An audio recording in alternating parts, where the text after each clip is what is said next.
अध्याय 11।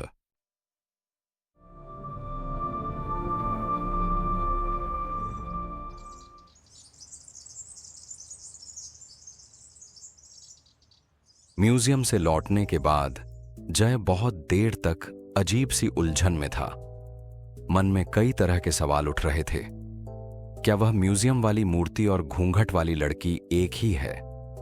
उस मूर्ति को देखकर ऐसा लग रहा था कि अभी वह मुझसे बोल पड़ेगी कि साहब आपका खाना। यह सोचते ही जय को एकाएक भूख लग गई।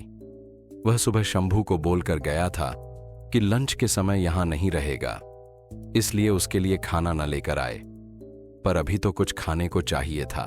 शंभू को फोन करके खाने के लिए बोल देता हूं।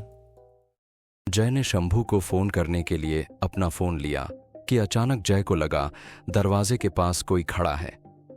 जय ने सिर उठाकर देखा, वहीं घूंघट वाली लड़की खड़ी थी। उसे देखते ही जय सिहर उठा, मानो वह म्यूजियम से सीधे यहीं चली आई हो। उसके हाथ में वही चांदी की प्लेट और खाने से भरी कटोरियां थीं। अरे तुम? जय के मुंह से निकल गया। लड़की घूंघट के अंदर से ही सपाट स्वर में बोली, आपको भूख लगी है ना साहब, लीजिए खाना खा लीजिए। कहकर अपने हाथ में खाने से भरी प्लेट को जय की ओर बढ़ा दिया। जय थोड़ा डरकर, थोड़ा विस्मय से और थोड़ा खींचकर बोला, तुम हो कौन? नाम क्या है तुम्हारा? खाना देकर भाग जाती हो, अपने बारे में कुछ बताती क्यों नहीं? उस लड़की ने जय के इतने सवालों का जवाब न देकर कहा, खाना खाकर थाली बाहर रख दीजिएगा, मैं आकर ले लूंगी। कहकर वह बाहर निकल गई। नहीं, चाहे कुछ भी हो जाए, इस बार तो मैं जानकर रहूंगा कि यह है कौन। हर बार बस खाना खा लीजिए और थाली बाहर रख दीजिए कहकर चली जाती है। मन ही मन सोचकर जय उस लड़की से बात करने के लिए बाहर निकलने लगा, पर खाने की सुगंध ने उसके पैर बाहर जाने से रोक दिए। वह सुगंध उसे अपनी ओर खींचने लगी, मानो वह खाने की सुगंध नहीं, कोई चुंबकीय धुआं हो। जय के पैर वापस मुड़े और वह खाना खाने बैठ गया।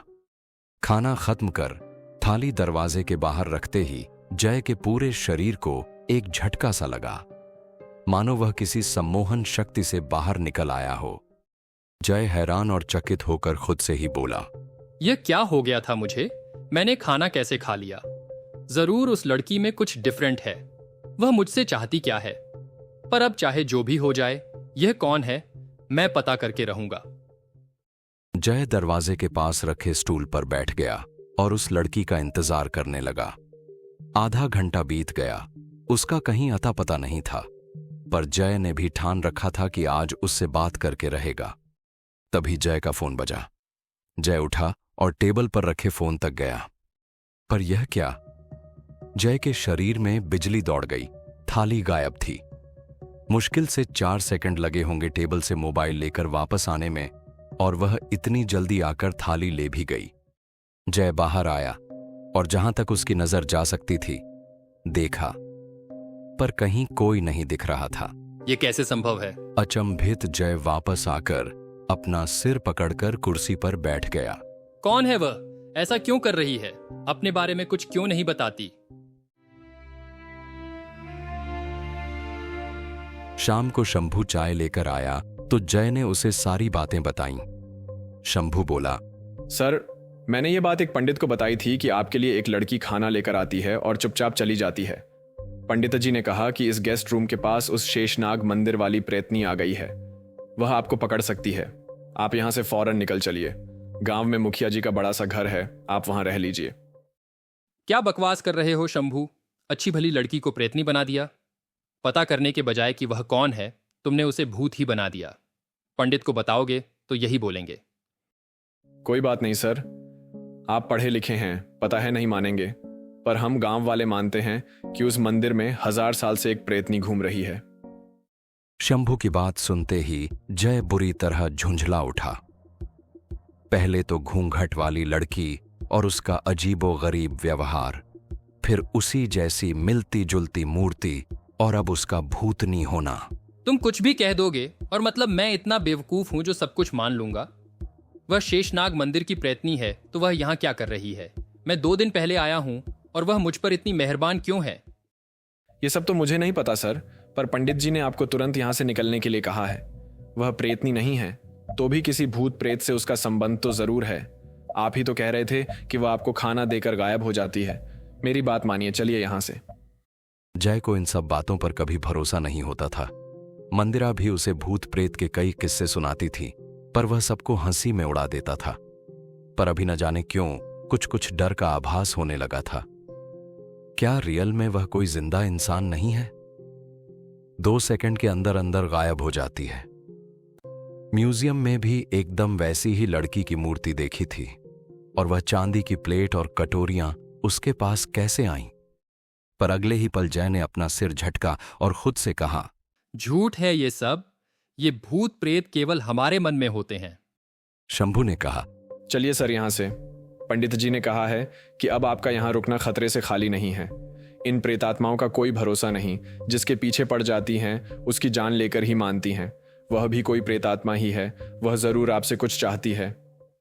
यह सुनकर जय के शरीर में कंपी दौड़ गई। जाने क्या सोचकर उसने कहा, हाँ चलो। इधर 5वीं सदी में पिशाचिनी गुफा से निकलकर घने जंगल के बीच बने एक टीले पर आकर खड़ी हो गई थी। वह एकदम निर्वस्त्र थी। पूरे शरीर पर रक्त लगा हुआ था। बाल बिखरे थे और भयानक स्वर में आवाज निकाल रही थी। उसका सहयोगी वह अघोरी साधु भी वहीं सिर झुकाए खड़ा था।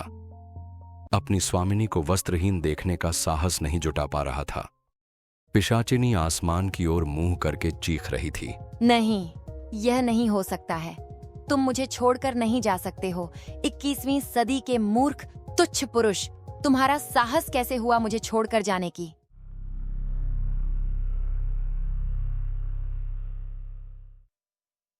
अध्याय 12।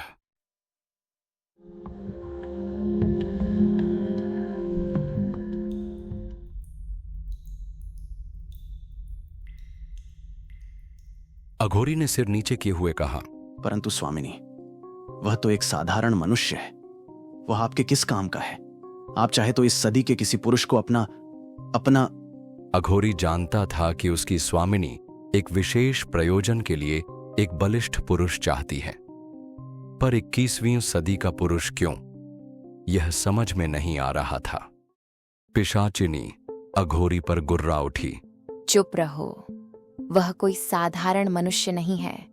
जिसने मेरे पाले बिच्छू के डंक के विष को सहन कर लिया, वह क्या साधारण व्यक्ति हो सकता है? अघोरी बोला। परंतु देवी।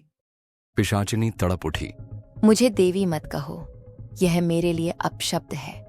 अब मैं केवल पिशाचिनी हूँ, जो 8 पहर नग्न रहती है, रक्त पीती है और प्रतिशोध की भावना से भरी है। अघोरी ने विनम्रता से कहा, जी क्षमा स्वामिनी। मैं तो केवल यही कहना चाहता था कि वह 21वीं सदी का पुरुष है, और 21वीं सदी के मानवों ने बहुत सी वैज्ञानिक उपलब्धियां प्राप्त कर लीं, और इसलिए वह पुरुष बच गया। पिशाचिनी फूंफकारते हुए बोली, जानती हूँ, लेकिन वह मुझसे नहीं बच सकता है। उसे वापस मेरे पास आना ही होगा।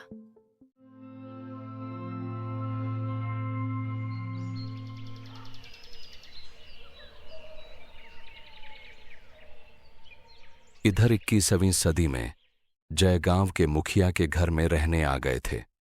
न जाने क्यों जय के मन में एक टीस सा उठ रहा था। क्या पता वह लड़की मेरे लिए खाना लेकर आए और मैं न मिलूं तो वह क्या सोचेगी। पर वह थी कौन और क्यों ऐसा कर रही थी? 2 दिन के बाद जय ने अलग तरह का खाना खाया। जय को बार बार उस लड़की का लाया हुआ टेस्टी खाना याद आ रहा था। क्या वह गेस्ट हाउस में मेरे लिए खाना लेकर आई होगी? क्या वह मुझसे कुछ कहना चाहती थी? कहीं वह किसी परेशानी में तो नहीं थी? यहां आकर मैंने कोई गलती तो नहीं की? पूरी रात जय उसी लड़की के बारे में सोचते रहे। अगली सुबह कुछ भारी था, शरीर जैसे टूट रहा था। शायद रात भर ठीक से नींद ना आने के कारण ऐसा हुआ होगा। आज से काम भी शुरू करना था, इसलिए पेन किलर लेकर नहा धोकर फ्रेश होकर नाश्ता करके जय प्रदीप के साथ खुदाई वाली जगह पहुंचे। यह मिट्टी और छोटे छोटे पत्थरों के नीचे दबा एक मंदिर था, जिसका गुंबद टूट चुका था। गुंबद के अंदर स्थापित शिवलिंग भी थोड़ा सा टूटा था। जय ने कहा, यह शिव मंदिर था, प्रदीप ने उत्सुकता से कहा। हाँ सर, दरअसल यहाँ एक फैक्ट्री डलवाने का काम शुरू होना था। नींव के लिए खुदाई हो रही थी, तभी यह सब मिला। फिर सरकार ने इसे अपने अंडर में ले लिया और फैक्ट्री के लिए दूसरी जमीन दे दी। शायद यहां से बहुत कुछ मिल सकता है। जय ने जवाब दिया। ओके, तो खुदाई शुरू करवाओ, देखते हैं। प्रदीप ने कहा। जी सर।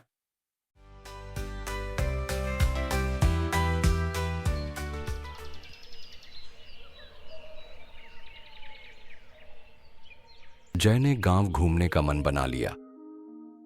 मजदूरों से मिलकर उन्हें सब कुछ समझाकर अपना कैमरा लेकर जय गांव घूमने निकल गए। कैमरे में गांव के पेड़ पौधों और खेतों को कैद करते जा रहे थे। तभी जय का फोन बजा। बिना देखे ही जय ने फोन कान से लगाकर कहा, हेलो, कौन? उधर फोन से एक हैरत भरी आवाज आई। कौन का क्या मतलब है मिस्टर जय जी? अरे मैं हूँ। जय ने फोन देखा, मंदिरा का था। जय ने तुरंत कहा, ओ सॉरी, देखा नहीं, थोड़ा बिजी था। मंदिरा ने छेड़ते हुए कहा। अच्छा, क्या सच में किसी काम में बिजी थे या गांव की किसी गोरी के नैनों में फंस गए हो? जैसे ही मंदिरा ने ये कहा, जय के ज़हन में अचानक ही वह काले घूंघट वाली लड़की आ गई। जय ने सिर झटकते हुए कहा, अरे नहीं, तुम भी क्या बात कर रही हो? कहाँ गांव की भोली भाली गोरी और कहाँ तुम्हारे जैसी शहर की मस्त बिंदास छोरी। अभी तक तो गांव के छोरों से ही पाला पड़ा है, गोरी तो अभी तक दिखी ही नहीं। मंदिरा ने हंसते हुए कहा। ओह, तभी इतने अपसेट हो। पर देखना, गांव की गोरी से दिल न लगा बैठना। जय ने चुटकी ली। जलन हो रही है ना? मंदिरा बोली। अच्छा छोड़ो ये सब, मैं ऑफिस के लिए निकल रही हूँ। जो भी प्रोग्रेस हो बताना। कहकर मंदिरा ने फोन काट दिया। जय का ध्यान सच में उस लड़की की ओर चला गया। पता नहीं क्यों उससे इतना लगाव होने लगा था, जबकि उसे पता भी नहीं है कि वह देखने में कैसी है, उसका नाम क्या है, कहां से आती थी, मेरे लिए ही खाना क्यों लेकर आती थी। जय मोबाइल जेब में रख उस लड़की से ध्यान हटाने के लिए कैमरा लेकर आगे बढ़ गए।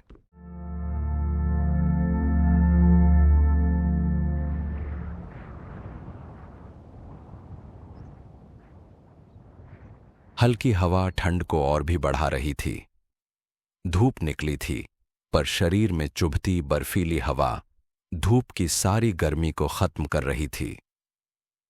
जय ने अपनी जैकेट की चेन अच्छे से बंद की और गांव की सुंदरता को कैमरे में कैद करने लगे। मेंढ के एक ओर चना और मटर के पौधे लहरा रहे थे, तो दूसरी ओर सरसों के पौधे झूम रहे थे। आगे गोभी, टमाटर, आलू और मूली की छोटी छोटी क्यारियां थीं। 8-10 खेतों के बाद कुछ पत्थरीले रास्ते थे। जय अब पत्थरीले रास्ते से आगे बढ़ने लगे।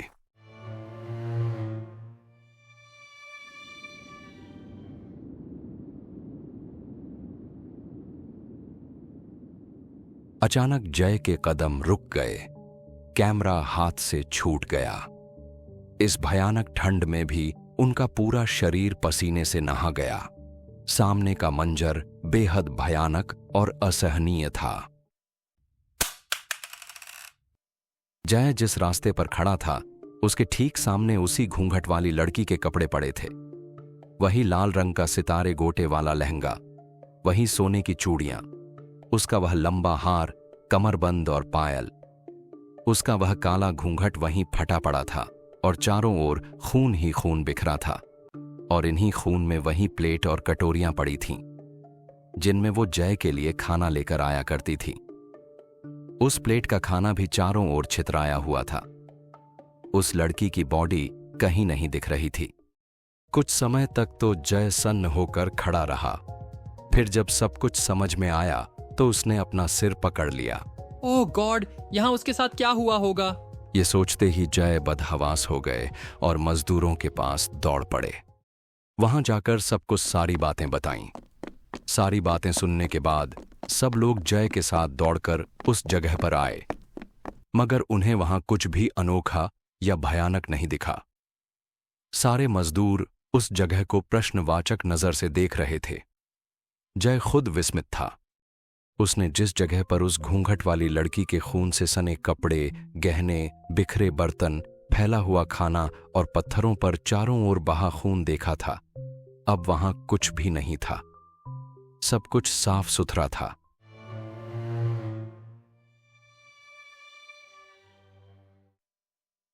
अध्याय 13।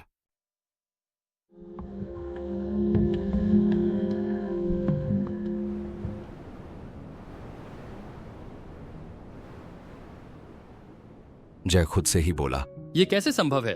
मैंने अभी 10 मिनट पहले ही वह सब देखा था, अब कुछ नहीं। एक मजदूर जिसका नाम दीपक था, उसने पूछा। साहब, क्या आपने सच में इसी जगह उस लड़की की लाश देखी थी? जय अभी भी हैरत में थे। वे बोले, हाँ दीपक, यही जगह थी। पर इतनी जल्दी ये सब गायब कैसे हो गया और यहाँ सब कुछ क्लीन हो गया? कुछ मजदूर और आगे बढ़कर देखने लगे, शायद कहीं और कुछ मिल जाए। एक मजदूर को जय का गिरा हुआ कैमरा मिल गया। सर, ये लीजिए आपका कैमरा। जय ने कैमरा हाथ में लेते हुए कहा, मैंने सच में उस लड़की के कपड़े और ब्लड देखा था। डर के मारे मेरे हाथ से कैमरा छूट गया था। देखो, मेरा कैमरा मिल गया, पर वह सब कहां गायब हो गया? वह पत्थर भी एकदम बेदाग और सूखा था। उसके अगल बगल उगे झाड़ झंकाड़ भी साफ थे। सारे मजदूर जय को शंकित भरी नजरों से देखने लगे। शंभू ने कहा, सर, आपकी तबीयत ठीक नहीं है। जरूर वह प्रेतनी आपको अपने वश में कर रही है। जय कुछ सफाई देने के अंदाज में बोले, मैं सच कह रहा हूं शंभू, यहां उसी लड़की के कपड़े पड़े थे जो मेरे लिए खाना लेकर आती थी। वह कोई प्रेतनी नहीं है। जय के पास कोई सबूत ही नहीं था कि वह अपनी बात साबित कर सकता, क्योंकि जो कुछ वह मजदूरों को बता रहा था उससे रिलेटेड वहां कोई भी प्रूफ नहीं था। सारे मजदूरों ने उस जगह को दूर दूर तक छान मारा। सब कुछ सामान्य ही था। अब उन सब के पास वापस लौटने के अलावा कोई चारा नहीं था। जय भी मन मारकर उन सब के साथ लौट आए। वे बार बार खुद से ही कह रहे थे कि मैंने जो कुछ देखा था वह सच था। हां, वह एकदम सच था। शाम को जय कहीं बाहर नहीं निकले। रह रहकर उनकी आंखों के सामने खून से सने कपड़े और टूटी चूड़ियां, औंधे पड़े बर्तन तैरने लगते थे। उनके जहन में बार बार एक ही सवाल तैर रहा था, वह सब आखिर था क्या? क्या किसी ने उसके साथ कुछ गलत करके मार दिया और जैसे ही मैं वह सब देखकर वापस गया, उस जगह को साफ कर दिया गया? जरूर ये गांव वाले और मजदूर झूठ बोल रहे हैं। पहले तो कह रहे थे कि यहां कोई लड़की नहीं रहती है। जरूर वह लड़की अकेली कहीं रहती होगी और ये लोग उस पर बुरी नजर डाल रहे होंगे और मेरे पूछने पर कह रहे हैं कि वह एक प्रेतनी थी। वह जरूर मुझसे कुछ कहना चाहती थी। शायद उसे मेरी मदद की जरूरत थी, पर वह भी तो अपने बारे में मुझे कुछ नहीं बताती थी। अगले दिन भी जय घर से बाहर नहीं निकले। बुखार और सिर दर्द के कारण गेस्ट रूम में ही पड़े रहे। शंभू उसे हल्दी वाला गर्म दूध और दवाइयां देते हुए बोला, लगता है आपको गांव की हवा लग गई है। पहले तो आपको वह प्रेतनी दिखी थी, फिर उसकी लाश, फिर वह एकदम गायब हो गई। वह आपको अपने वश में करने के लिए कोई जादू टोना कर रही है। मैं आपके लिए उस पीपल वाले मंदिर के बाबा से एक ताबीज ला कर दूंगा। आप उसे अपने हाथ में बांध लेना, तब उस प्रेतनी का कोई वशीकरण मंत्र आप पर काम नहीं करेगा। जय झुंझला गए और मुंह फेर कर लेट गए और मन ही मन बोले, तुम सबने मिलकर उसे मार डाला, उसकी डेड बॉडी को छिपा दिया। अब ये सब नाटक कर रहे हो। भूत प्रेत का झूठा झांसा देकर मुझे बहला रहे हो। मैं सच सामने लाकर ही रहूंगा, पर अभी मैं क्या करूं? पुलिस को भी नहीं बता सकता, क्योंकि मेरे पास कोई प्रूफ भी तो नहीं है। यहां कहीं सीसीटीवी कैमरा भी तो नहीं है जिससे साबित हो सके कि वह लड़की गेस्ट हाउस में आती थी। जय पिछली रात को महसूस किए अजीब अनुभव को वह किसी से नहीं बताना चाह रहा था। कोई मानेगा ही नहीं। सब कहेंगे कि भूत प्रेत का असर है। ताबीज पहनिए, मंत्र का जाप कीजिए, दान कीजिए। ताबीज माय फुट। अगले दिन दोपहर बाद जय कमरे से बाहर निकले। खुदाई का काम शुरू हो गया था। खुदाई प्रदीप की देखरेख में हो रहा था। उसने फोन पर जय को आराम से आने के लिए कहा था। अगर कुछ मिलेगा तो वह जरूर बता देगा। जय को उस लड़की की बड़ी याद आ रही थी। उसके साथ बहुत गलत हुआ है। मैं सच पता करके ही रहूंगा। यह सोचकर जय ने पुराने वाले गेस्ट हाउस जाने का फैसला कर लिया। शायद वहां आसपास उस लड़की का घर हो और कुछ पता चल सके। वैसे ये तो मेरा काम नहीं है, पर न जाने क्यों उसके लिए जय बहुत दुखी था। उस दिन का मंजर देखने के बाद उसे कुछ भी अच्छा नहीं लग रहा था। इस तरह उसके दिलो दिमाग पर कभी भी मंदिरा नहीं छाई थी जितनी वह 5 दिन पहले मिली लड़की, जिसका चेहरा तक उसने नहीं देखा था। उससे ऐसा खिंचाव क्यों हो रहा था? उसकी गोरी, नाजुक, पतली पतली उंगलियां, मीठी आवाज में बोलना कि साहब खाना खा लीजिए, और उसके हाथों की खनकती चुड़ियां एकदम उस म्यूजियम में रखी मूर्ति जैसी थी वो। उसके लहंगे पर अपभ्रंश लिपि में कुछ लिखा हुआ था। जय वह पूछना चाहता था कि तुम्हारे लहंगे पर डिजाइन की जगह ये सब क्यों लिखा है? जय उस पुराने गेस्ट हाउस तक जाने के लिए निकलने की तैयारी कर रहे थे। शंभू ने कहा, अगर आप कहें तो मैं भी आपके साथ चलूं। नहीं, तुम रहने दो, बस उस गेस्ट हाउस तक जाकर चला आऊंगा।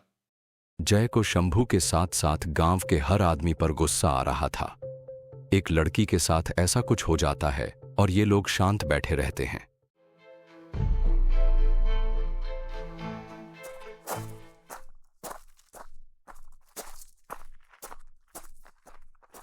जय उसी रास्ते से जाने लगे जहां 2 दिन पहले उन्हें उस लड़की की खून से सने कपड़े मिले थे।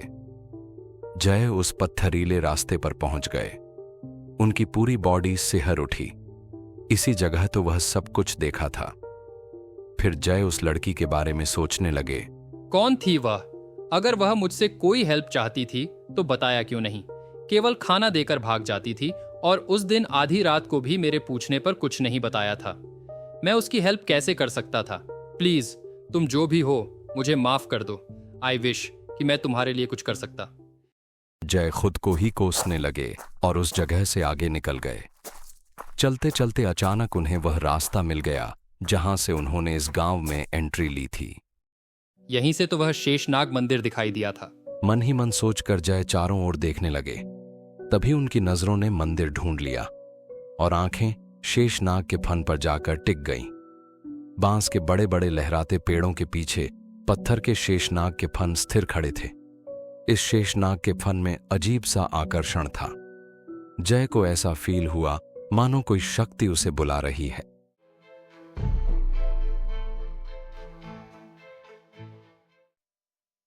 अध्याय 14।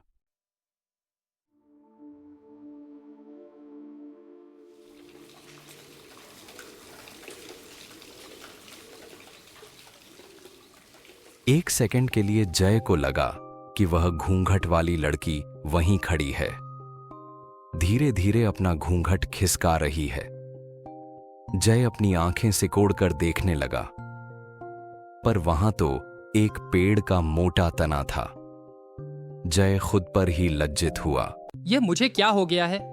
मुझे हमेशा उसी लड़की का ख्याल क्यों आता रहता है? इतना तो मंदिरा भी मेरे दिल और दिमाग पर कभी हावी नहीं हुई थी जितनी वह अनदेखी लड़की। क्यों ना एक बार इस मंदिर पर भी नजर डाल लिया जाए, देखते हैं ये क्या है। आई थिंक कि ये कुछ डिफरेंट है। अगर मैं शंभू या गांव में से किसी को इस मंदिर में चलने के लिए कहूंगा तो वे मना कर देंगे। उनकी नजर में तो यह एक भूतिया मंदिर है। भूतिया माय फुट।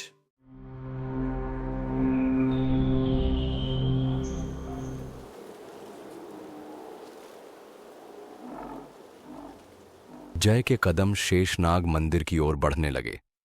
बड़ी बड़ी कंटीली झाड़ियां, बेर, बबूल, पीपल और भी कई तरह के जंगली पेड़ पौधों से घिरा था शेषनाग मंदिर।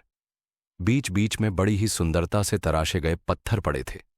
ये पत्थर देखकर जय ने सोचा, शायद वे इसी मंदिर के हिस्सा रहे हों और बाद में गिर गए होंगे। शेषनाग मंदिर बहुत बड़े संगमरमर की वेदी पर बनाया गया था। वेदी का वह कोना टूटा था जहां जय खड़े थे। जगह जगह कुछ सीढ़ियां बनी थीं। उन्हीं सीढ़ियों पर चढ़कर मंदिर तक पहुंचना होता था। नीचे की 2 सीढ़ी टूटी हुई थीं। जय ने खुद को संभालते हुए ऊपर की सीढ़ी का सहारा लेकर चढ़ने लगे। करीब 7 से 8 सीढ़ियां चढ़ने के बाद मंदिर साफ साफ दिखाई देने लगा। मंदिर बेहद जर्जर अवस्था में था और मंदिर के लंबे चौड़े हिस्से पर शेषनाग भगवान कुंडली मारकर बैठे हुए हैं, ऐसा बनाया गया था। जय ने अपनी नजरें ऊपर उठाई और उसके मुंह से निकला, ओह माय गॉड, ये देखकर तो ऐसा लग रहा है भगवान शेषनाग के फन अभी आकाश चीरकर उसमें घुस जाएंगे।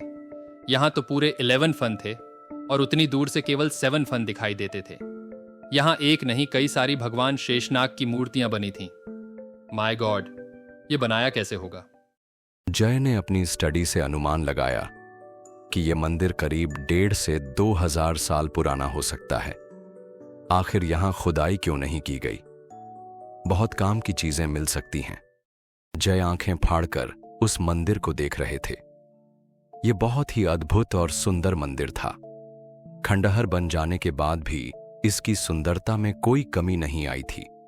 कारीगरी का बेजोड़ नमूना था यह मंदिर। जय के ठीक आगे शेषनाग जी की कुंडली पर भगवान विष्णु जी की लेटी हुई मूर्ति विराजमान थी, पर वह टूटी हुई थी।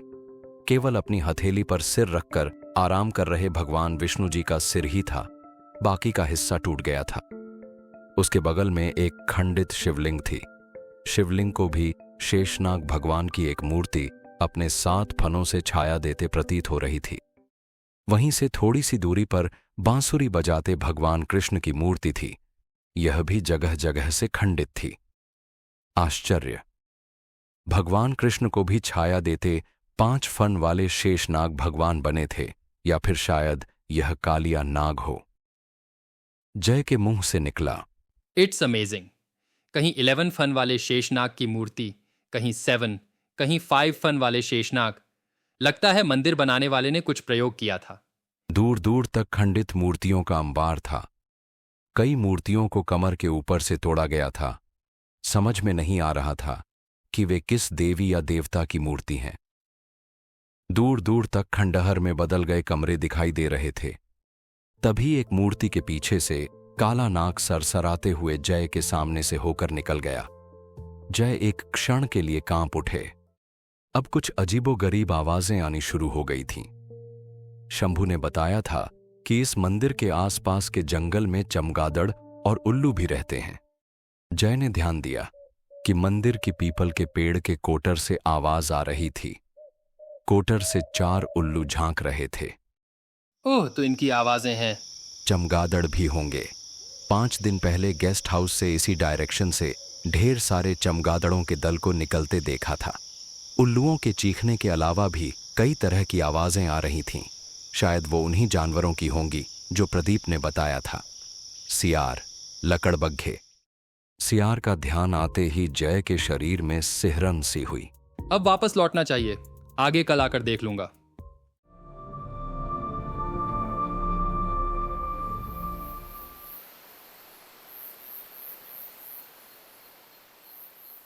जय अब वापस लौटने की सोच ही रहे थे कि तभी करीब 50 कदम की दूरी पर एक खंडित मूर्ति के पास कुछ रोशनी सा दिखाई दिया। जय को उत्सुकता हुई, शायद वहां कुछ नया देखने को मिले। इसी उत्साह में वह आगे बढ़ गए। पास आकर देखा तो एक बब्बर शेर की मूर्ति थी।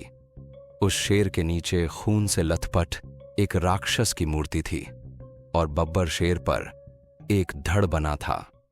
जय को समझते देर नहीं लगी कि यह मां दुर्गा जी की मूर्ति है। ये भी शायद उन्हीं लुटेरों ने तोड़ दिया होगा।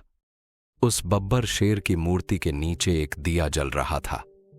जय की भौहें आश्चर्य से ऊपर हो गईं। यहां कौन दिया जलाता होगा भला? खंडहर मंदिर, टूटी मूर्तियां, चमगादड़, सांप, बिच्छू, उल्लू और जंगली जानवरों से भरी ऐसी जगह पर पूजा करना भी गलत माना जाता है। फिर ये दिया कौन जलाकर चला गया? दिया देखने से लग रहा था कि उसे अभी अभी जलाया गया है। वह दिया देशी घी से पूरा भरा था। कुछ ताजे लाल लाल गुड़हल के फूल पड़े थे। मूर्ति की चारों ओर सिंदूर और चावल बिखरे थे। लाल चुनरी, सूखे मेवे, नारियल और श्रृंगार का सामान रखा था, जैसा लोग नवरात्रि पर देवी दुर्गा को चढ़ाते हैं। पर कौन आया था यहां? जो आया और पूजा करके चला भी गया। तभी जय के पीछे खंडित शिवलिंग के पास कुछ आहट हुई। जय ने सोचा, शायद वही इंसान होगा जिसने देवी दुर्गा की मूर्ति के नीचे दिया जलाया होगा। जय मुड़ गए और वहां जाकर देखा शिवलिंग के पास भी एक दिया जल रहा था। शिवलिंग पर दूध चढ़ाया गया था, लौटा एक ओर रखा था और शिवलिंग के चारों ओर दूध फैला था। शिवलिंग के ऊपर भांग, धतूरा, बेलपत्र चढ़ाया गया था। जय विस्मित होकर चारों ओर देखने लगे। आश्चर्य है, कौन है जो आकर और इतनी सावधानी से पूजा करके चला जा रहा है? जरूर कोई पागल या डेडिकेटेड भक्त होगा। तभी सूखी पत्तियों के चरमराने की आवाज आई। लग रहा था जैसे कोई उन पर चल रहा था। जय ने चारों ओर देखकर उस अनजान शख्स से पूछा, कौन है यहाँ? जय का पूछना ही था कि चारों ओर से जय की आवाज ही गूंजने लगी। कौन है यहाँ? कौन है यहाँ? कौन है यहाँ? अपनी ही आवाज को गूंजते सुन जय ठिठक गए। पूरे शरीर में डर वाली सिहरन दौड़ गई और मन ही मन कहा, ये तो कोई हॉन्टेड प्लेस लग रहा है।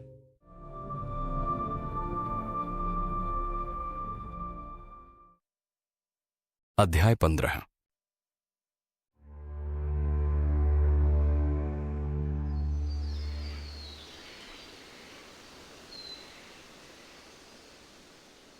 उसी समय जय को एक पेड़ के पीछे किसी जानवर के पीछे वाले दोनों पैर दिखे। शायद लकड़बग्घा या सियार रहा होगा। पेड़ के पीछे छिपकर जय को देख रहा होगा। जय घबरा गए और अब वहां से निकल जाना ही उचित समझा। वैसे भी अब शाम होने वाली थी। फिर कभी आकर यह सब देख लूंगा। जय वापस जाने के लिए मुड़े ही थे कि देखा शिवलिंग को छाया देते शेषनाग की मूर्ति गायब थी। जय ने अपना सिर झटका। ये कैसे संभव है? अभी कुछ सेकंड्स पहले तो मूर्ति यहीं थी। जय खुद को समझा ही रहे थे कि तभी उन्होंने देखा कि भगवान कृष्ण जी को छाया देते शेषनाग के फन में कुछ हलचल होने लगी, जिससे वह कुछ सहम गए। वे खुद को दिलासा देने लगे कि शायद यह कोई वहम हो। वे 2 से 3 कदम पीछे हट गए और आसमान की ओर देखने लगे। भगवान विष्णु को छाया देते हुए आकाश चुंबी शेषनाग के फन मानो सजीव हो उठे और वे आगे पीछे होकर झूमने लगे, ठीक वैसे ही जैसे जय ने 1 सप्ताह पहले गेस्ट हाउस से देखा था। मुंह से फिर से निकला, व्हाट इज दिस? ये कैसे संभव है? कुछ तो अजीब हो रहा है यहाँ, या मैं कुछ और ही देख रहा हूँ और है यहाँ कुछ और ही। जय ने अपना गॉगल्स उतारे, उसे रूमाल से साफ किया और पहनकर फिर से देखा। अब सारे फन खूब लंबी लंबी फूंफकार छोड़कर झूम रहे थे। आंखें ऐसी लाल मानो वे अंगारों से भरे हों। जय ने अपने होंठ भींच लिए। सिर जैसे घूमने लगा। बड़ी मुश्किल से खुद को संभाला और कहा, व्हाट इज दिस? यहाँ कुछ तो गलत है। क्या गांव वालों की बात सही है? क्या सच में यहाँ किसी प्रेतनी का ठिकाना है? सोचकर उनके पूरे शरीर में सरसराहट दौड़ गई। अब निकलना चाहिए, वैसे भी रात होने वाली है। जय ने गहरी सांस लेकर खुद को कंट्रोल किया और वापस जाने लगे। पर जिस रास्ते से आए थे वह रास्ता कहीं दिखाई नहीं दे रहा था। उन्होंने खुद को चारों ओर बड़े बड़े पीपल के पेड़, बरगद के पेड़ और बड़े बड़े पत्थरों से घिरा पाया। अभी थोड़ी देर पहले तो इसी रास्ते पर छोटी छोटी झाड़ियां झंकाड़ थीं। मैं तो इसी रास्ते से आया था, या शायद कोई और रास्ता रहा होगा। जय इधर उधर जाकर बाहर निकलने का रास्ता ढूंढने लगे। कहीं बड़े तने वाला बरगद का पेड़ मिलता तो कहीं पत्थर की बड़ी सी दीवार। जय हैरान थे। यह मैं कहां फंस गया हूं? नहीं नहीं, घबराना नहीं है, कोई ना कोई रास्ता तो मिल ही जाएगा। उन्हें पता ही नहीं था कि वे बहुत बड़े और खतरनाक आत्मा के जाल में फंस चुके हैं। जय का रोम रोम डर के मारे कांप रहा था, पर अभी भी उन्हें यह सब अविश्वसनीय सा लग रहा था। उन्होंने खुद से ही कहा, हो सकता है कि यह सब इस मंदिर का कोई अलग सा आर्किटेक्चर हो। पहले के लोग कुछ अलग तरह की चीजें बनाने में माहिर थे। कुछ तो ऐसी भी मंदिरें बनाई गई हैं जिन्हें देखकर साइंस आज तक हैरान है। जरूर यहां भी वैसा ही कोई कमाल होगा। मैं भी बेकार में क्या से क्या सोचने लगता हूं।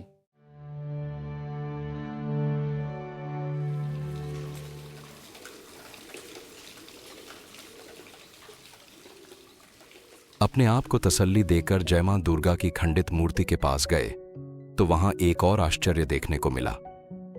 अब वहां से मां दुर्गा जी की मूर्ति के साथ साथ जलता दिया भी गायब था। वहां न फूल थे, न नारियल, न चुनरी, न प्रसाद। चारों ओर धूल की मोटी परत, सूखी पत्तियां और चिड़ियों के सूखे मल पड़े थे।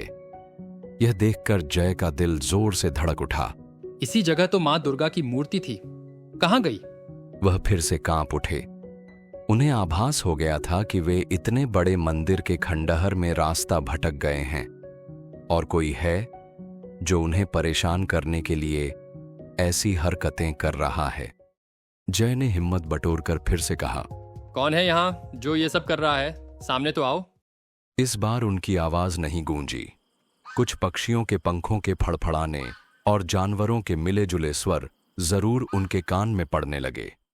जय ने अपने सीने पर हाथ रखकर स्वयं को दिलासा दिया और बाहर निकलने का रास्ता ढूंढने लगे।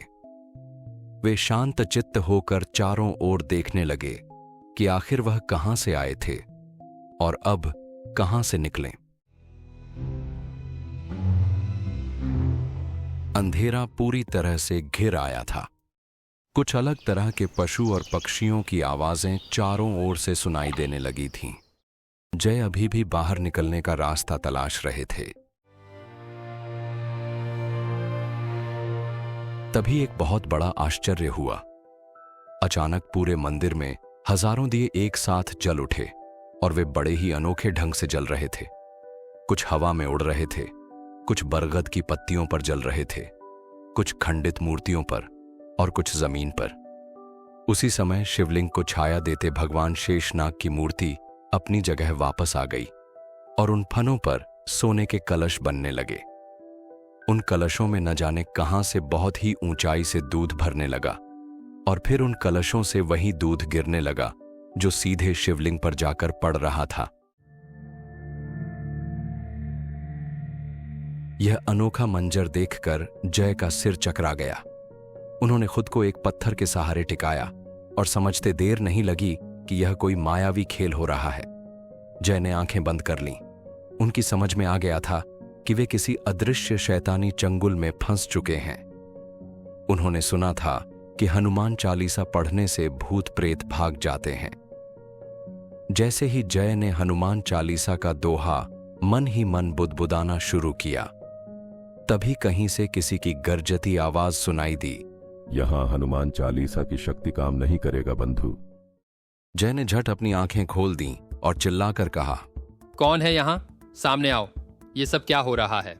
मशीन और मैग्नेट का अच्छा यूज कर रहे हो, अब बंद करो ये सब। रास्ता खोलो, मुझे घर जाना है। फिर से वह अज्ञात स्वर गूंजा, पहले जो काम यहां करने आए हो वह करो, तभी यहां से जाने को मिलेगा।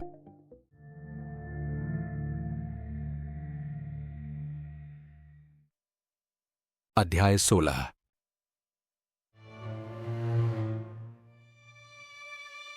यह अज्ञात और धमकी भरा स्वर सुनकर जय के दिल की धड़कनें दुगुनी हो गईं।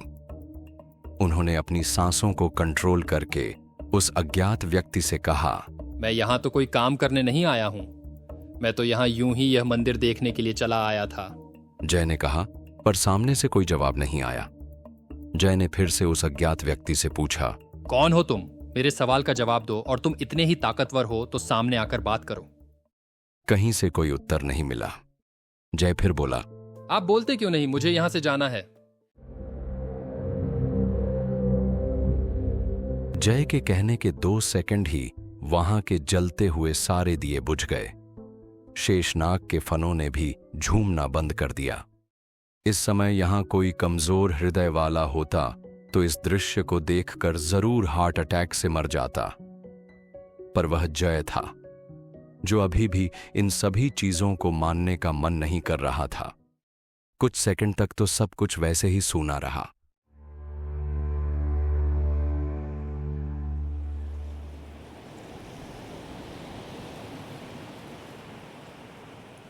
जय कुछ और सोचकर आगे बढ़ते कि तभी सारे पेड़ों के पीछे से रोशनी निकलने लगी। एक पेड़ से निकल रही रोशनी दूसरे पेड़ पर पड़ रही थी और उन पेड़ों के तनों पर कुछ मानव शक्ल की आकृतियां उभरने लगीं। जय अपने आप में सिमट कर बैठ गया। न जाने किस झोंक में वह यहां चला आया था।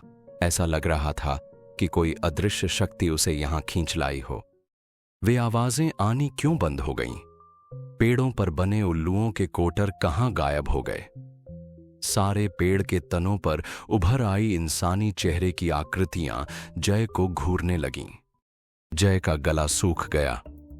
कहीं यह सब सपना तो नहीं। खुद को विश्वास दिलाने के लिए उसने खुद को ही चिकोटी काटी ताकि उसकी नींद खुल जाए और यह सपना साबित हो। पर वह सच में किसी तिलिस्मी शक्ति के बीच फंस गया था। जय ने अपनी आंखें बंद कर लीं और जोर से बोला, देखो, आप जो भी हो, ये सब क्यों कर रहे हो मैं नहीं जानता, पर प्लीज मुझे यहां से जाने दो।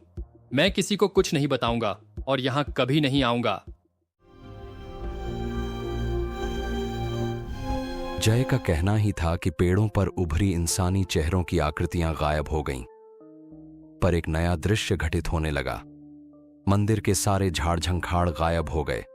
सारे बड़े बड़े पेड़ मंदिर की सुंदर कलाकृतियों से सजे खंभों में बदल गए।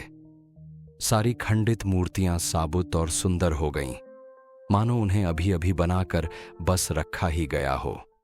उन मूर्तियों के सामने सुगंधित घी से भरे हजारों स्वर्ण के दिए अपने आप जल उठे और शंखनाद की आवाजें आने लगीं, घंटियां बजने लगीं। देखते ही देखते वह खंडहर मंदिर एक भव्य, विशालकाय और शानदार मंदिर में बदल गया। इतना विशाल कि उसका कहीं और छोर नजर नहीं आ रहा था। भगवान शेषनाग की मूर्तियां मानो फिर से सजीव हो उठीं। शिवलिंग के पास एक त्रिशूल पर टिका डमरू अपने आप बजने लगा। भगवान श्री कृष्ण जी की हाथों में धारण की हुई बांसुरी से एक मधुर ध्वनि निकलने लगी। अचानक एक एक करके सैकड़ों पुजारियों का जमावड़ा हो गया। उन सभी के हाथ प्रणाम की मुद्रा में जुड़े हुए थे। वे सभी भक्तिभाव से भगवान शेषनाग को देख रहे थे। जय अद्भुत भावों से यह सब देख रहा था, मानो उसके सामने कोई बहुत बड़ा रहस्यमयी खेल खेला जा रहा हो। ये सब विचित्र घटनाएं रुकने का नाम नहीं ले रही थीं।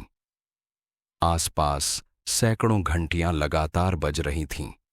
इतने शोर से जय के दिमाग की नसें भनभनाने लगी थीं। सभी पुजारियों ने भगवान शेषनाग की पूजा की और उसके बाद वे सभी एक लाइन में वहीं बैठ गए और उनके जमीन पर बैठते ही एकाएक उन सभी पुजारियों के सामने कई सारी खाने की थालियां सजकर आ गईं। फिर उनमें कई सारी तश्तरियां अपने आप ही आ गईं।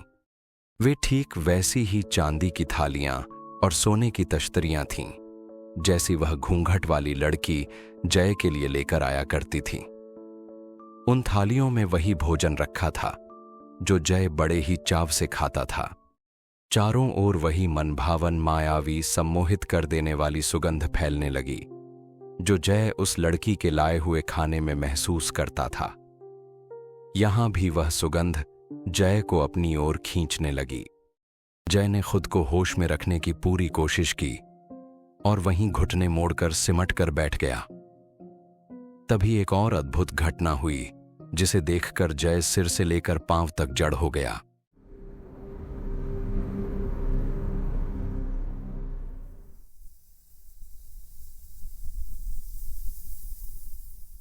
एक खंभे के पीछे से वही काले घूंघट वाली लड़की निकली। उसके हाथ में वही चांदी की थाली और सोने की तश्तरियां थीं। उनमें भी वही व्यंजन थे जो जय को बहुत अच्छे लगते थे। वह जय की ओर बढ़ी चली आ रही थी। शंखनाद की ध्वनि बंद हो गई, घंटियां भी रुक गईं। उस लड़की को अपनी ओर आते देख जय सन्नाटे में आ गया। उसकी सांसें अटक गईं, पूरा शरीर पसीने से तर हो गया और उसमें कंपकंपी होने लगी। क्या ये सब इसी का किया धरा है? जय ने मन ही मन कहा और फिर किसी तरह उसने अपनी पूरी शक्ति बटोर कर उस लड़की से कहा, अरे तुम तो वही हो ना जो मेरे लिए खाना लेकर आती थी। तुम ठीक तो हो ना? कुछ क्षणों की शांति के बाद वह लड़की बोली, साहब, आप गेस्ट हाउस से क्यों चले गए? क्या मैंने आपको खराब खाना खिलाया था? जय लंबी सांस खींचकर हकलाते हुए बोला, न नहीं तो तुम ठीक हो ना? उस दिन वहां मैंने तुम्हारे कपड़े देखे थे, खून से सने थे। वो तुम्हारे ही थे ना?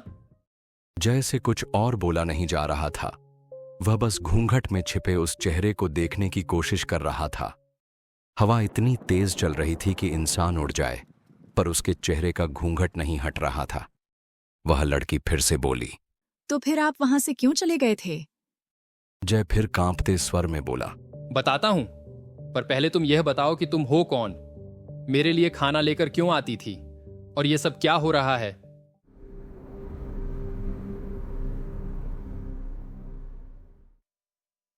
अध्याय 17।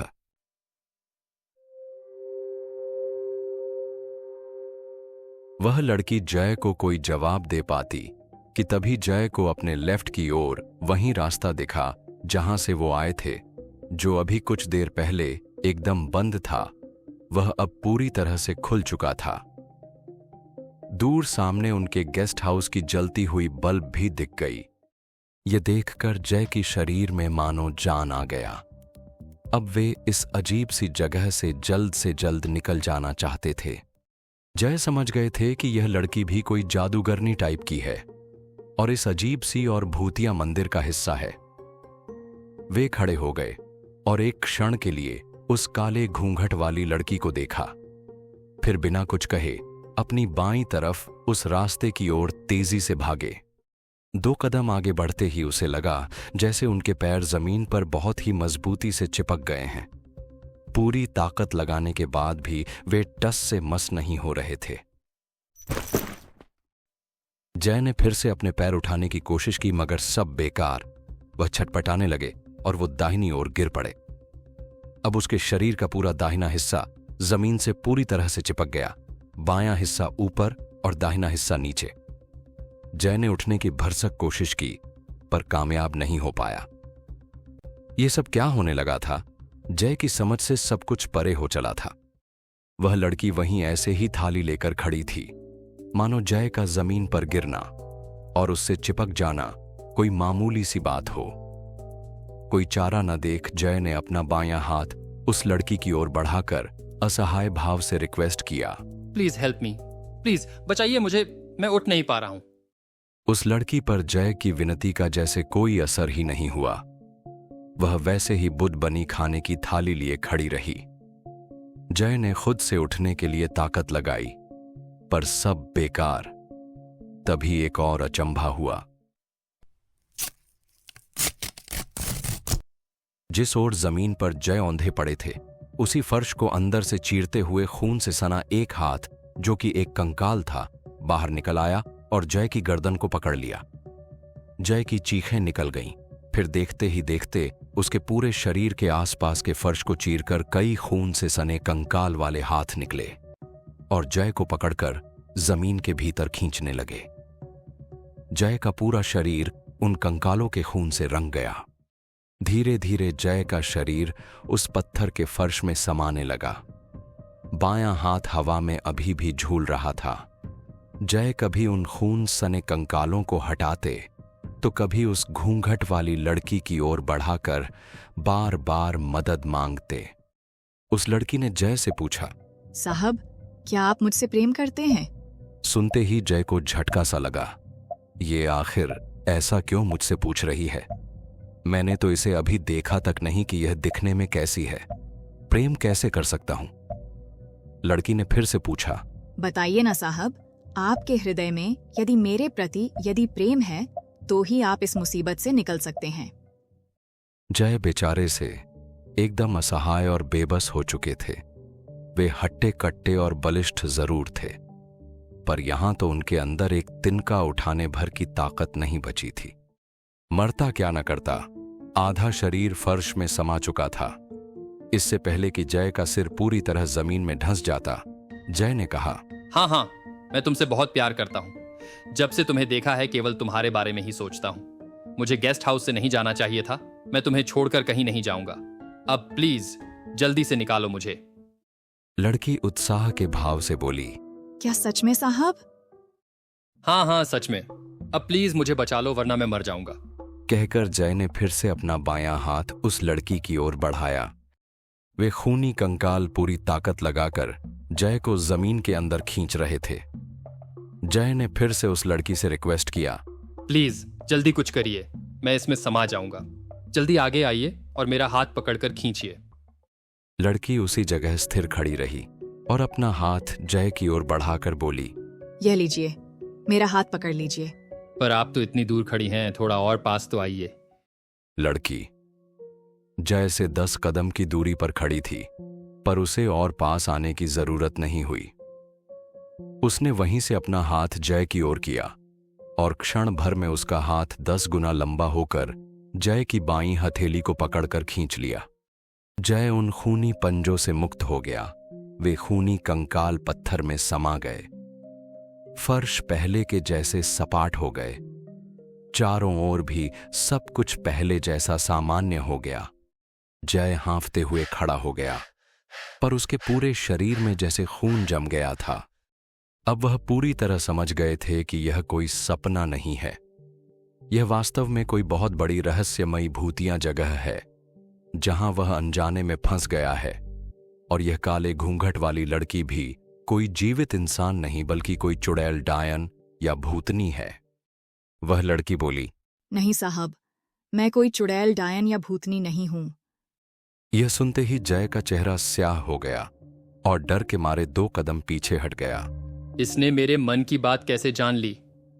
पर अब तो हैरान होने की कोई वजह भी तो नहीं रह गई थी। इतना सब कुछ घटित हो गया, अब क्या चौंकना। बस मुझे ये बता दे कि यह मुझसे चाहती क्या है। मैं आपको चाहती हूं साहब। उस लड़की ने जय की मन की बात को पढ़कर कहा। जय की सांसें ऊपर नीचे होने लगीं। इसके सामने तो कुछ भी सोचना भी बेकार है। यह बहुत ही शक्तिशाली आत्मा है। क्या ये मुझे मारकर अपने जैसा भटकती आत्मा बना देना चाहती है? लड़की बोली, नहीं साहब जी, मैं आपको नहीं मारूंगी। सच्चा प्रेम करने वाला अपने प्रियतम का नुकसान नहीं करता है साहब। यह सुनकर न जाने क्यों इतने भयानक माहौल में भी जय मुस्कुरा दिए।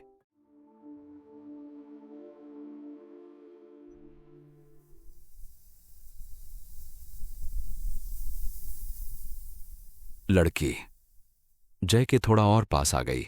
खाने की थाली उसने एक टूटे हुए खंभे पर रख दिया। ठंडी हवा से पूरा मंदिर साइं साइं कर रहा था। रात होने वाली थी। जय गेस्ट हाउस जाने की सोच रहा था, पर न जाने किस अलौकिक शक्ति के शिकंजे में फंस चुका था। यहां से तो निकलना भी किसी मिशन इम्पॉसिबल से कम नहीं लग रहा था। पता नहीं ये क्या चाहती है। तभी अचानक जय को उस दिन मंदिरा के ऑफिस में आए अमन सर की बात याद आ गई, जिसे जय ने बकवास कहा था, पर आज तो मानो वह सच ही हो गया।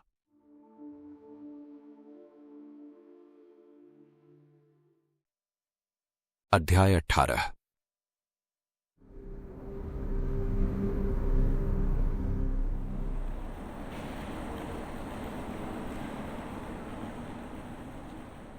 उस लेक्चर में उन्होंने कहा था कि अगर कभी भूतों से मुलाकात हो जाए तो भागना नहीं चाहिए। खुद पर संयम रखकर ध्यान से उनकी बातें सुननी चाहिए। वे कभी नुकसान नहीं पहुंचाएंगे।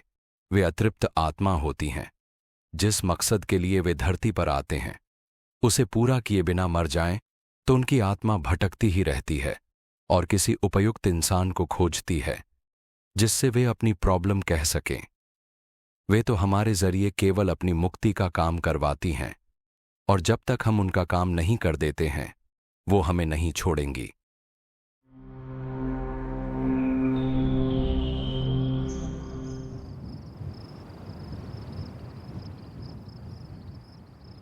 जय का दिल धक धक कर रहा था।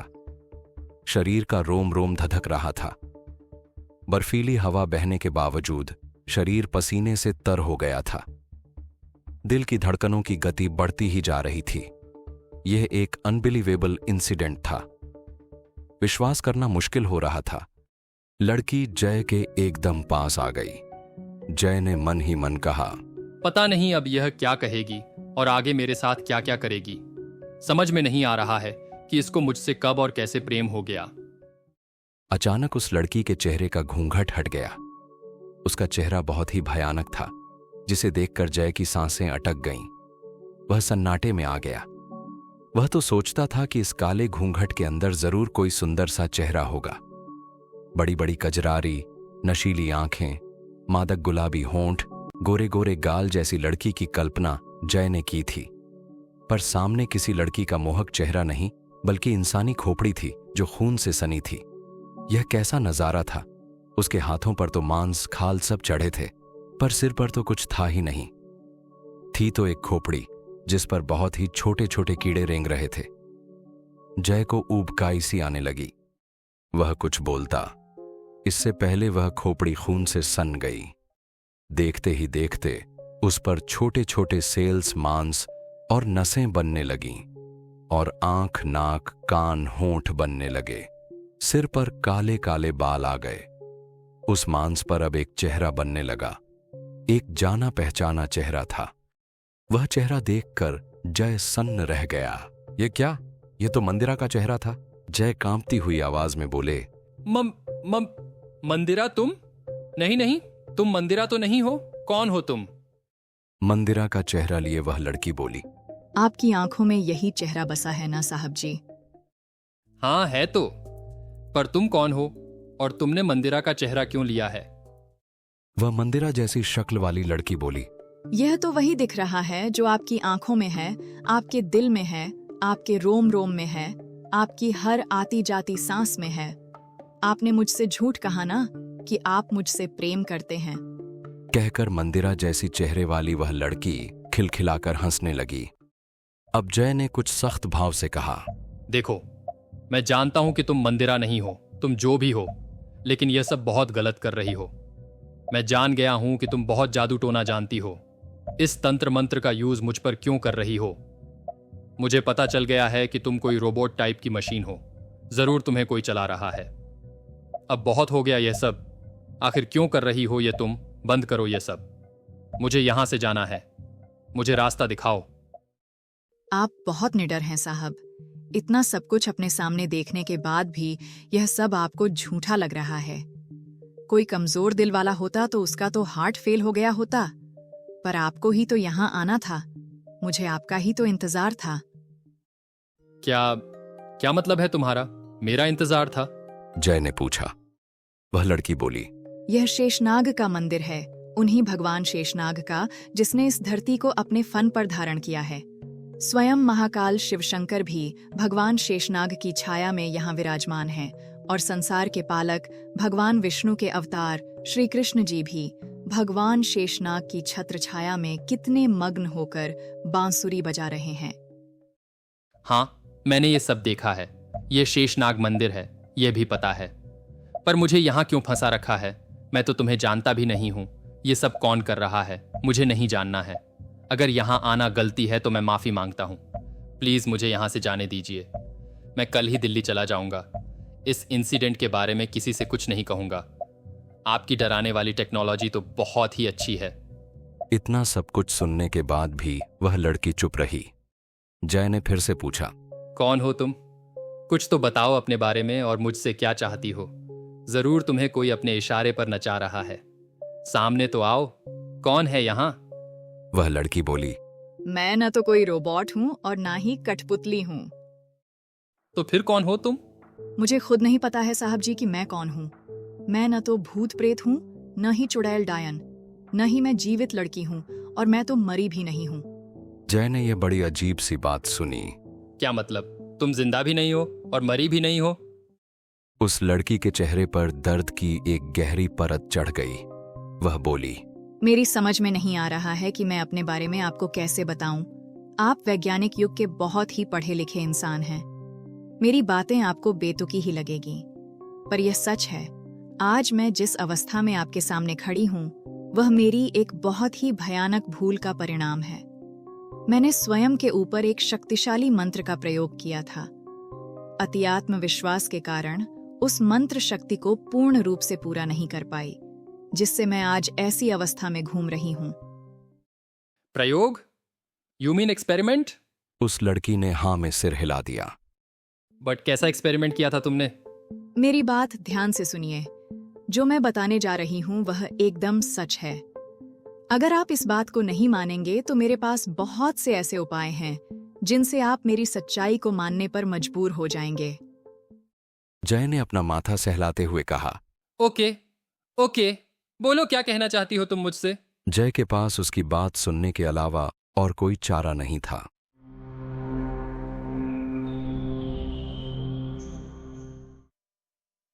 अध्याय 19।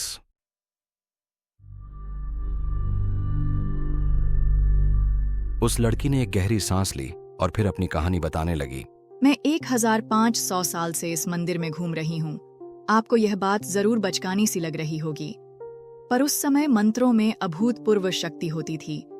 सूर्य की रोशनी कम सकते थे, चंद्रमा की शीतलता को बढ़ा सकते थे, ग्रह नक्षत्रों की चाल को बदल सकते थे।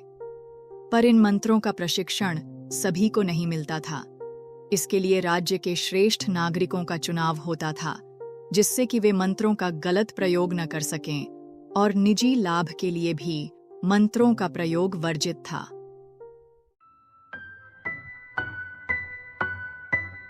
अब जय ने कहा, तो क्या तुमने गलती से अपने फायदे के लिए मंत्र का प्रयोग कर लिया था?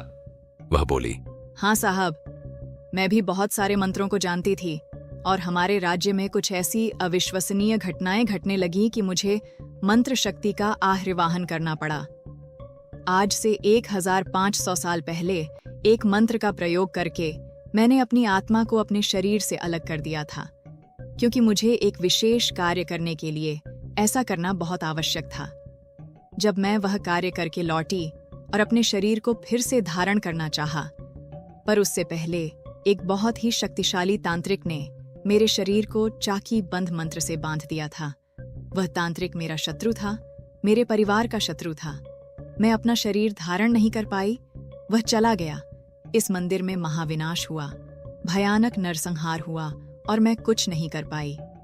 तब से लेकर आज तक मैं ऐसे ही भटक रही हूँ। मेरा शरीर इस मंदिर की एक गुफा में अभी भी पड़ा है, पर मैं उसे धारण नहीं कर सकती। जब तक उस मंत्र का प्रभाव रहेगा, तब तक मैं अपने शरीर को हाथ नहीं लगा सकती हूँ। कहकर वह रोने लगी।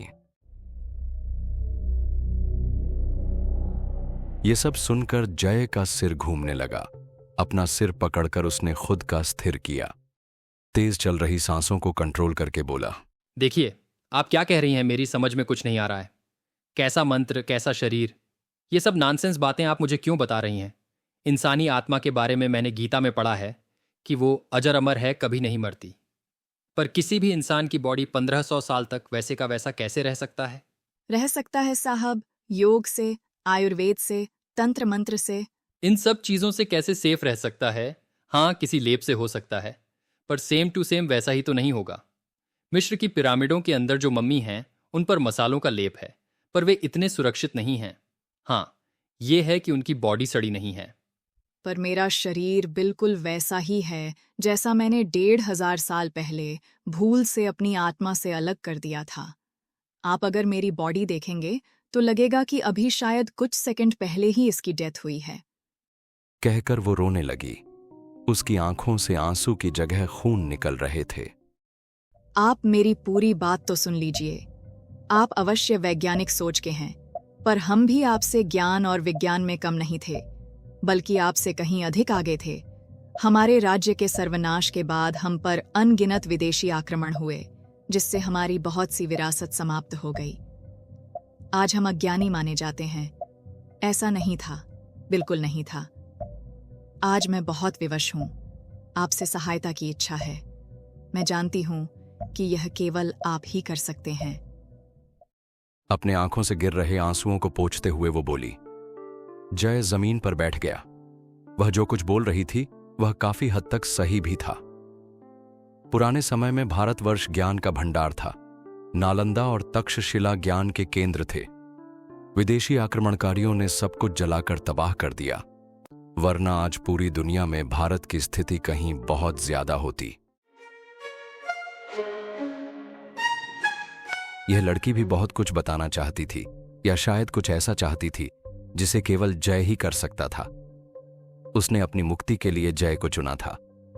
जय यह समझ चुका था, बिना इस लड़की का काम किए उसे छुटकारा नहीं मिलने वाला है। जल्दी से इसके साथ घटित घटना को पूछना चाहिए, और जो मेरे करने लायक होगा वह करके यहां से निकलने की कोशिश करनी चाहिए।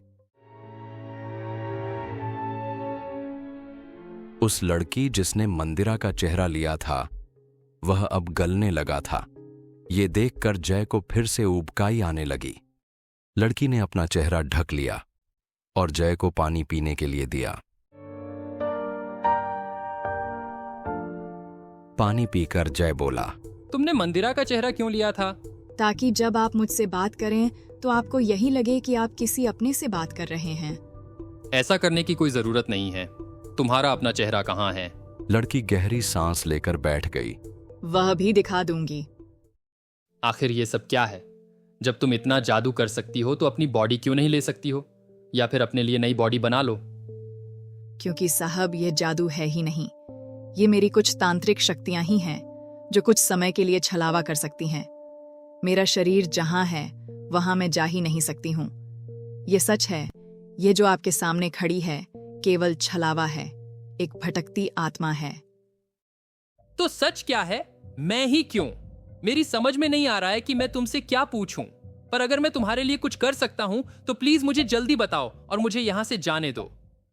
मैं खुद एक बहुत ही अजीब तरह की माया जाल में फंसी हूँ।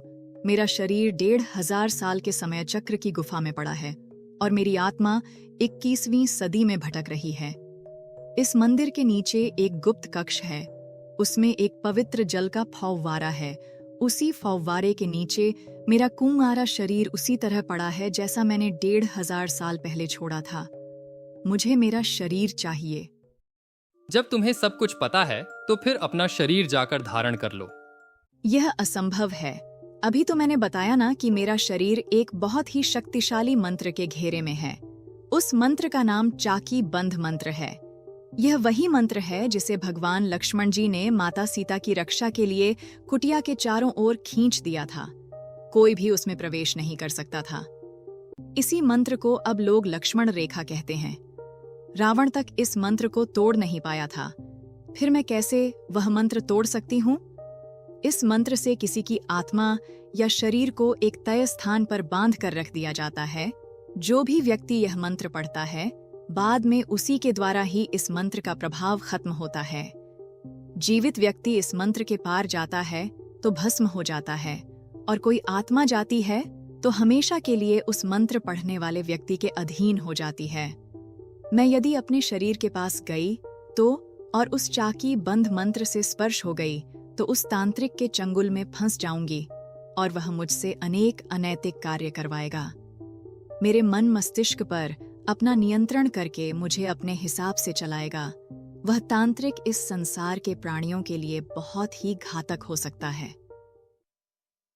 अध्याय 20।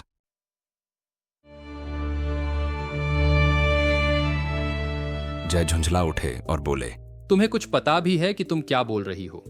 मतलब एक तांत्रिक जिसने तुम्हारी आत्मा को 5th सेंचुरी में कैद कर लिया था, तुम्हारी तरह उसकी आत्मा भी आज तक भटक रही है।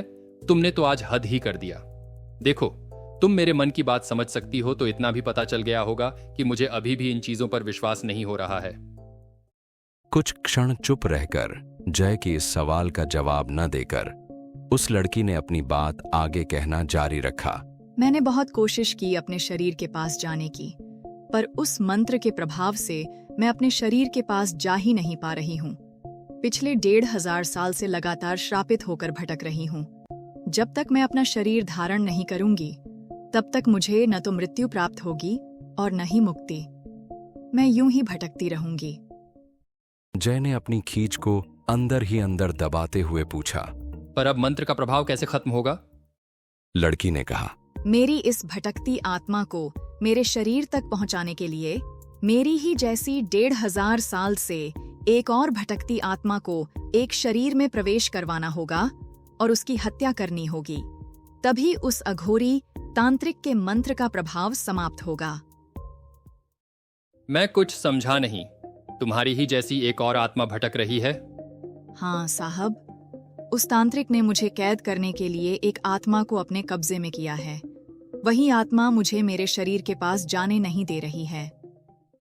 पर अब तक तो वह तांत्रिक मर गया होगा। नहीं, वह जीवित है। जय को एक और झटका लगा। यही तो मैंने तुमसे पूछा था कि क्या वह भी तुम्हारी तरह आत्मा के रूप में है?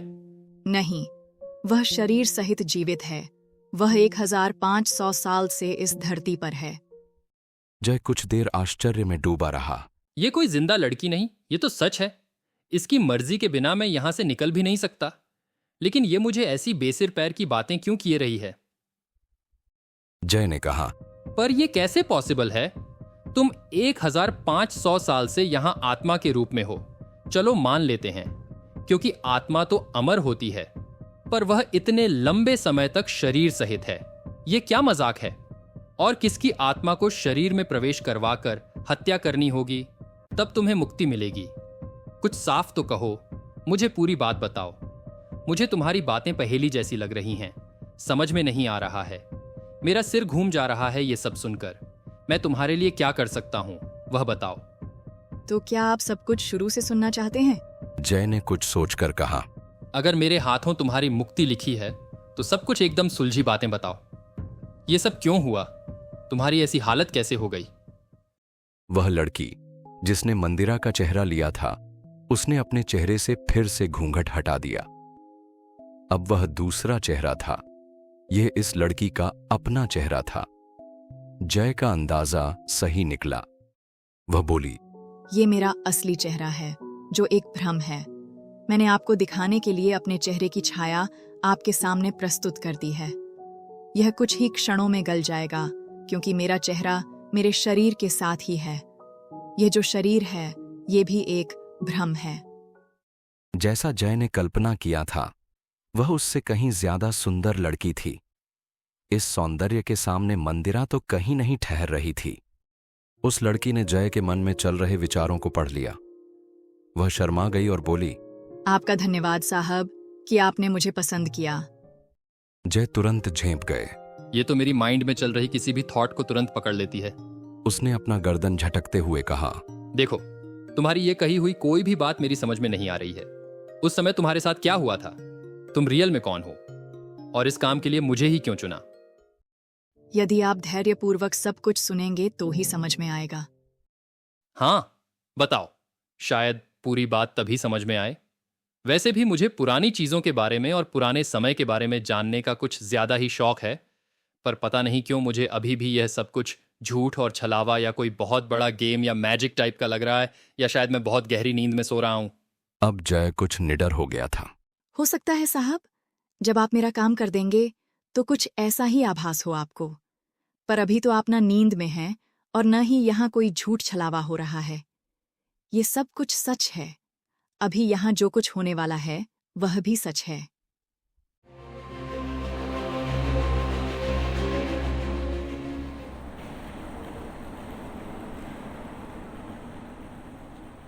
यह कहते ही उस लड़की ने उस जगह को जहां जय और वह लड़की खड़ी थी, एक सुंदर से कमरे में बदल दिया। जैसे राजमहलों के बड़े बड़े कक्ष हुआ करते थे, ठीक वैसा ही जय के पास बहुत ही बड़ा सिंहासन जैसा दिखने वाला एक चेयर आ गया। उस लड़की ने जय को उस पर बैठने के लिए कहा। जय बैठ गया और एक अद्भुत कहानी सुनने के लिए तैयार हो गया। वह सोचने लगा, काश ये सब किसी मोबाइल या कैमरे में रिकॉर्ड कर सकता तो कितना अच्छा होता। वह लड़की जय की मन की बात को सुनते ही बोली, आप ऐसा क्यों करना चाहते हैं साहब? मेरे दर्द को, जिसे मैं हजारों साल से सह रही हूँ, वो आप पूरी दुनिया के सामने लाना चाहते हैं। जय खुद पर शर्मिंदा होकर बोला, नहीं नहीं, कुछ लोग ऐसी चीजों पर विश्वास ही नहीं करते हैं। एक्चुअली मैं खुद भी इन चीजों को एक्सेप्ट नहीं कर पा रहा हूँ। मुझे माफ कर दो, बिलीव मी, ये सब मैं किसी को नहीं बताऊंगा। आप बताएंगे तो भी कोई नहीं मानेगा, क्योंकि यह प्रमाणित करने के लिए आपके पास कोई प्रमाण ही नहीं होगा। हाँ, ये तो तुमने एकदम सही बात कही है, पर शायद मैं किसी को बताऊं ही ना। अब तुम मुझे अपने बारे में कुछ बताओ और तुम्हारी मुक्ति का मार्ग क्या है? उस लड़की ने एक गहरी सांस ली और बोली, मेरा नाम चकोर है। जिस समय मैंने अपने शरीर को छोड़ा था, उस समय मेरी आयु 20 वर्ष थी। यह जगह जिसे अब वाराणसी कहते हैं, उस समय काशी नगरी कहा जाता था। जय ने कहा, हाँ, मैं जानता हूं, और यह बहुत बड़ा हुआ करता था। अब तो बहुत छोटा हो गया है। न जाने कितने छोटे छोटे शहरों में बंट चुका है। चकोर बोली, हाँ, मैं इसी काशी नगरी की राजकुमारी थी। यह जो आप मंदिर देख रहे हैं, यह बहुत बड़ा प्रयोगशाला था। ये शेषनाग के बड़े बड़े पत्थर के जो बड़े बड़े फन हैं, उनमें कई सारी गुप्त प्रयोगशालाएं हैं। भगवान शेषनाग की कुंडली में एक गुप्त द्वार है जो ऊपर फन तक जाता है। वहीं पर कई सारे गोपनीय कक्ष हैं। मेरी माँ उस समय की, यानी 5वीं शताब्दी की, और उस समय के भारतवर्ष की बहुत बड़ी वैज्ञानिक, चिकित्सक, ज्योतिषी और अनेक पवित्र मंत्रों की झाता थीं। यह मंदिर उनकी प्रयोगशाला थी। जय की भौहें आश्चर्य से ऊपर उठ गईं। ये तो राजकुमारी है। अच्छा अच्छा। जय से आगे कुछ कहते नहीं बना।